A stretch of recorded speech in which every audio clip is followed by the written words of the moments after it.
God will restore lives. God will restore lives. I will never be empty. God will always bring something. If somebody has to send me some hand-me-down clothes and drop them off, I will never be empty.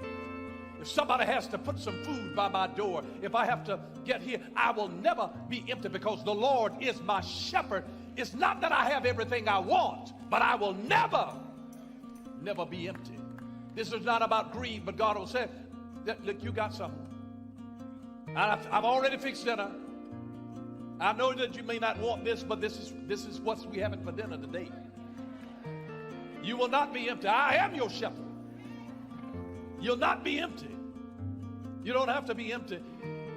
And then notice, when we get messed up by all of the trauma and the craziness in the world that we discover, all of the sickness in our society, all of the heinous crime, all of the diminished soul, all of the liars and cheaters, all of the brokenness that we experience, all of the deception and the betrayal that we experience, it messes with your mind. And when people that you love and care about start getting sick and dying, it messes with your soul.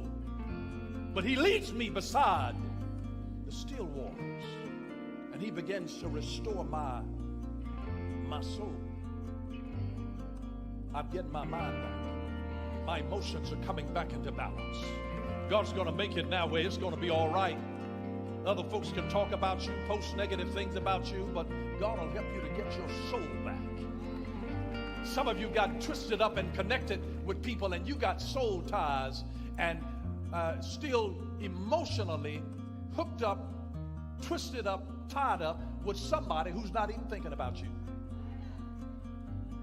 And it's time for you to get your soul back. He leads me. If you just follow him, he leads me beside the still waters, and he restores my soul.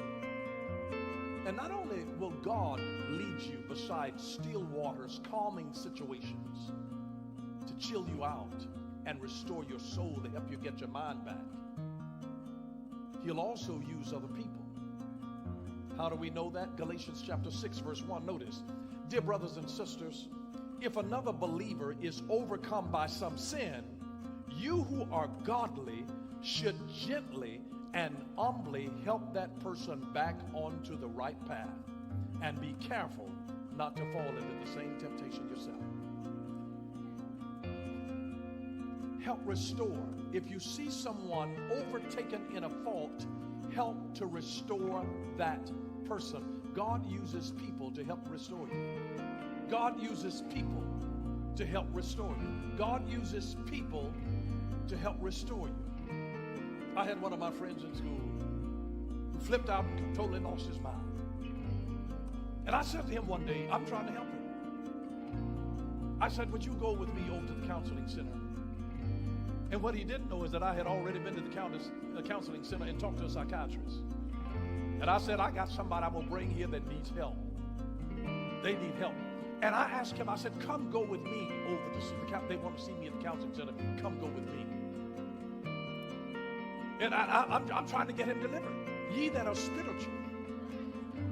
You see somebody overtaken in a fault. And when he got there, he wasn't so crazy that he knew that I tricked him. He needed help. And I knew if I told him in advance where we were going, I knew he wouldn't go, but I knew he needed help. And how many of you know that crazy folks don't want to take their medication, and then you got an episode because they've been off their medication? I know you got somebody in your family, I know you know somebody who offer that medication. But ye that are spiritual, you got to help restore such a one. And notice it says be gentle, not harsh, humbly, considering yourself. You know why? Because you could always look at this thing and say, you know what? Except for the grace of God, there goes me. Check yourself. Dr. Charles Stanley would tell his son, Andy Stanley, he says, listen, whatever God does in your life, stay humble, he says, because God can take it away in a minute.